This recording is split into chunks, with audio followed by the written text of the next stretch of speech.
Bismillahirrahmanirrahim. Assalamualaikum warahmatullahi wabarakatuh. Nama saya Khairul Zaim bin Zul. Nombor matrik saya P123453. Pada hari ini saya akan membentangkan rancangan pengajaran harian saya.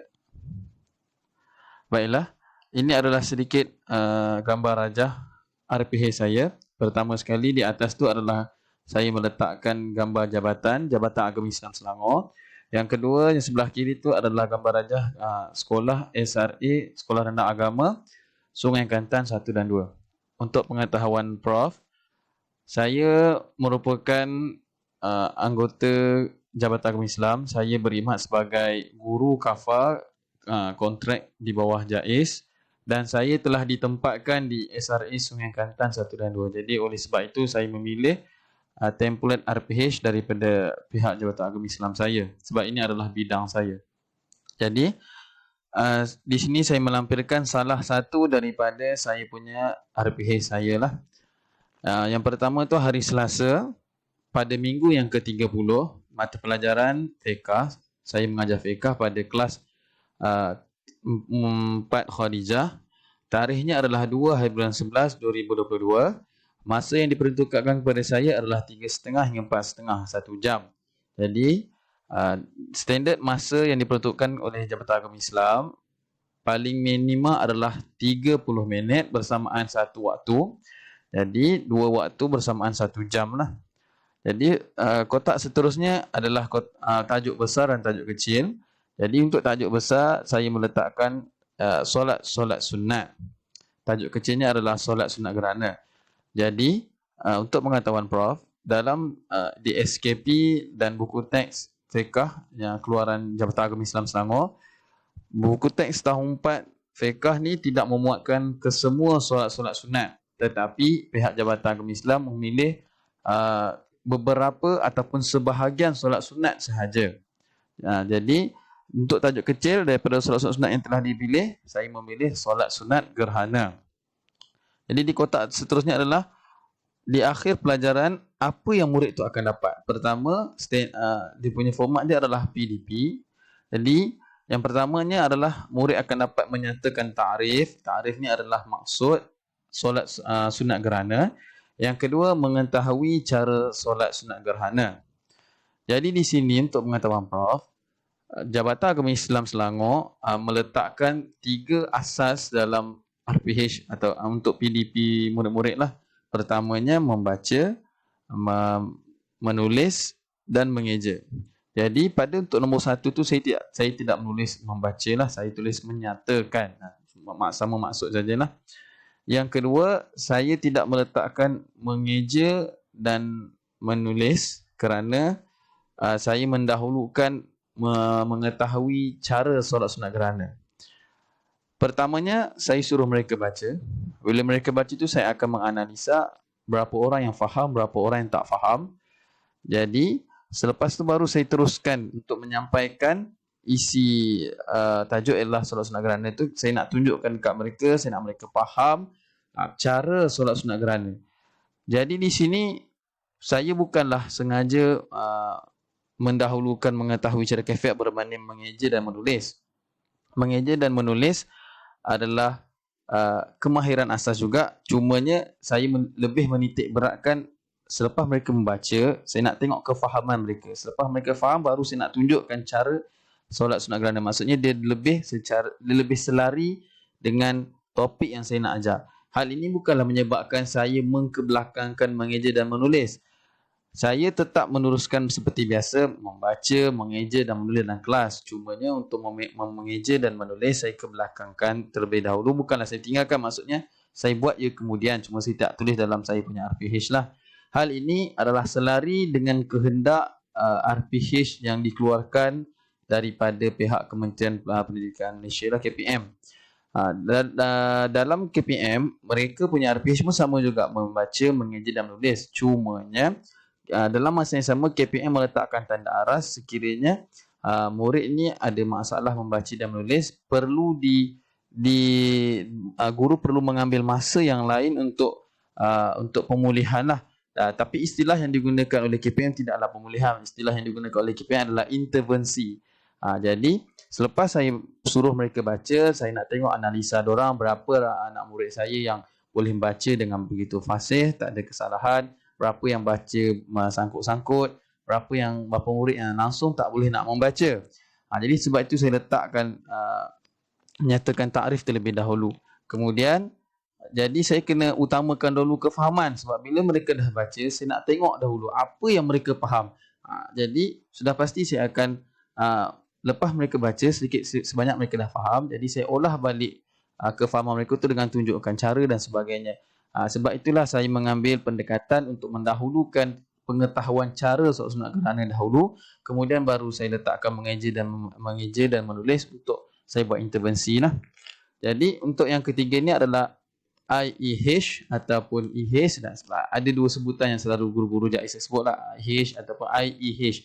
Jadi IEH ni adalah kemenjadian murid daripada pelajaran yang mereka belajar, topik yang mereka belajar. Jadi selepas saya suruh anak murid saya ni membaca takrif, saya dah memberikan ilmu untuk mereka, kefahaman cara solat sunat gerhana tu, sudah pasti saya nakkan anak murid saya ni, mereka ni boleh melaksanakan solat sunat gerhana ketika berlakunya gerhana. Jadi seterusnya ialah kotak seterusnya adalah kaedah mengajar ni, kaedah yang diberi ruang oleh pihak Jabatan Agama Islam lah, di mana pertamanya penerangan, yang keduanya latih tubi, soal jawab, tunjuk cara, simulasi, bercerita dan permainan. Jadi kesemua cara ini telah saya laksanakan dalam saya punya PDP. Cumanya untuk solat sunat gerhana, saya lebih memilih kaedah penerangan pertama, yang kedua saya tunjuk cara, yang ketiga saya bercerita. Pertama, penerangan tu saya terangkan kepada murid-murid tajuk apa mereka belajar. Yang keduanya saya tunjukkan murid-murid cara nak buat solat sunat gerhana. Yang ketiga saya bercerita kepada murid sebenarnya gerhana ini merupakan satu fenomena alam, dan banyak lagi lah saya akan bercerita. Pada bahagian kaedah mengajar ini, pihak Jabatan Agama Islam sebenarnya menggalakkan guru-guru menggunakan lebih daripada satu kaedah. Jadi ada guru letak 2 kaedah, ada guru menggunakan 3 kaedah. Untuk saya biasa menggunakan 2 dan 3 kaedah. Jadi untuk tajuk solat sunat gerhana, saya memilih 3 kaedah. Pertama penerangan, kedua tunjuk cara, yang ketiga bercerita.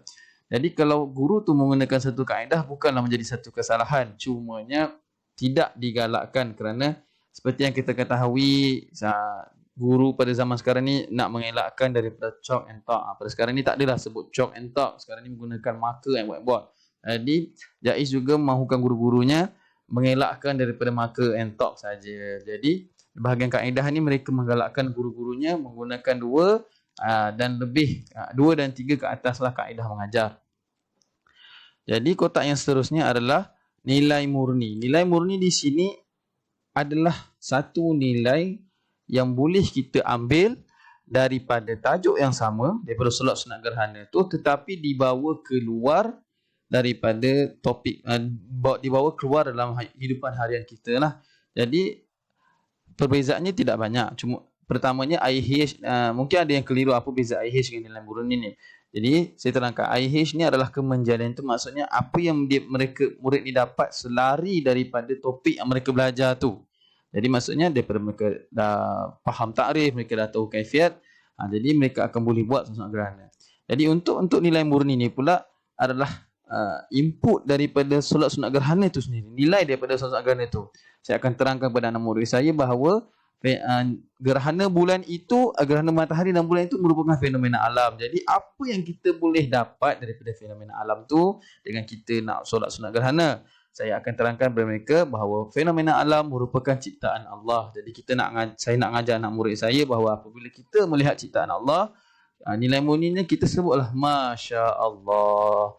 Jadi dia adalah satu nilai, satu input daripada tajuk yang sama, tapi kita bawa keluar untuk amalan harian kita sendiri.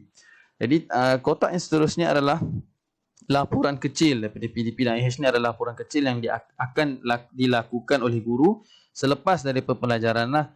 Jadi PDP ni saya nak melihat dulunya JAIS ni meletakkan berapa persen murid menguasai tajuk ini. Cuma pada sekarang pihak Jabatan Pengurusan Selangor JAIS ni mereka dah improvise, mereka dah buat pembaruan, mereka tak nak lagi percentage, jadi mereka letakkan berapa bilangan murid yang hadir pada ketika itu.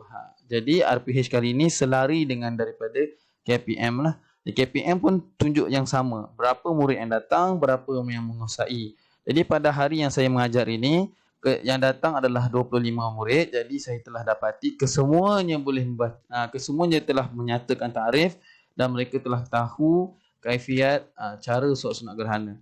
Jadi sebelah kiri ni pula AHH kemenjadian. Saya buat selepas saya mengajar tu, saya nak tengok respon daripada anak murid saya, boleh ke tidak mereka ni melaksanakan solat sunat gerhana.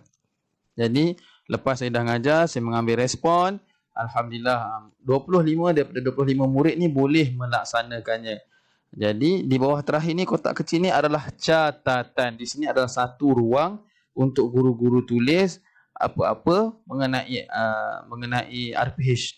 Contohnya kita dah merancang nak mengajar tapi pada hari itu kita tak dapat mengajar, contohnya sakit, ataupun pada hari yang sama kita tengah mengajar kita dipanggil oleh guru sebagainya. Jadi di sinilah ruang catatan itu berfungsi untuk kita tulis apa-apa yang berlaku pada hari kejadian.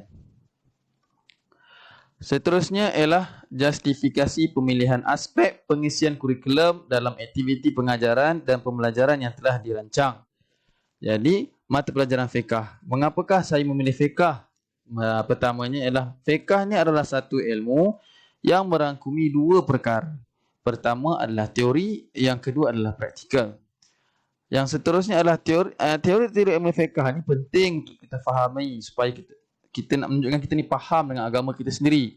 Selepas itu, selepas kita dah kuasai teori, maka kita perlukan kepada amalan, sebab fiqh ni adalah satu ilmu yang kita belajar teori dan kita kena praktikal. Kita kena buat dalam amalan harian kita lah.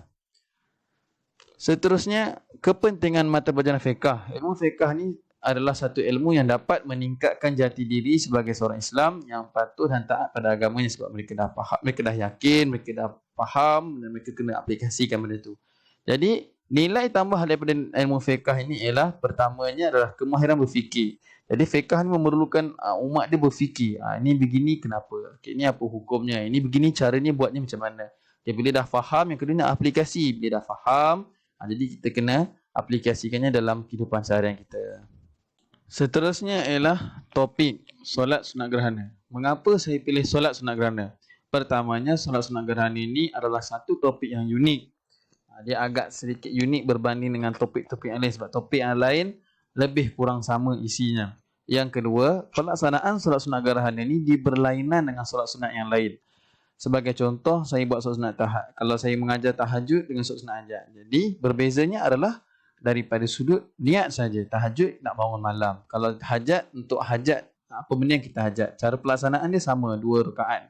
Niat saja berubah sikit, hajat dengan tahajud. Ini tak sama dengan solat sunat gerhana. Solat sunat gerhana ini, dia cara perlakuan dia tidak sama dengan solat sunat lain.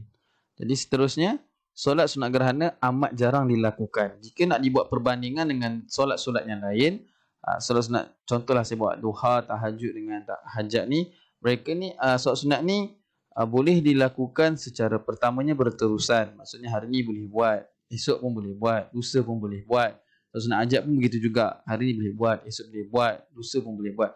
Hal ini tak sama dengan solat sunat gerhana. Solat sunat gerhana ni bukannya macam solat sunat raya setahun sekali, tidak. Solat sunat gerhana ni diikut gerhana. Gerhana berlaku dalam fakta sains, berlaku dalam 3 ataupun 4 tahun ataupun 5 tahun sekali baru jadi. Jadi ya kalau jadi pun tidaklah kedua gerhana jadi. Dia ada satu gerhana saja yang jadi, sama ada matahari ataupun bulan. Yang keduanya, waktu dia tu, maafkan saya, kaifiat dia tu. Kalau solat sunat gerhana dia sedikit lain daripada sudut perlakuan dia. Kalau solat sunat lain semuanya lebih kurang 2 rakaat dan sebagainya. Solat sunat gerhana pun 2 rakaat, cuma di dalam perlakuan itu ada sedikit penambahan yang membezakan dia dengan solat sunat lain.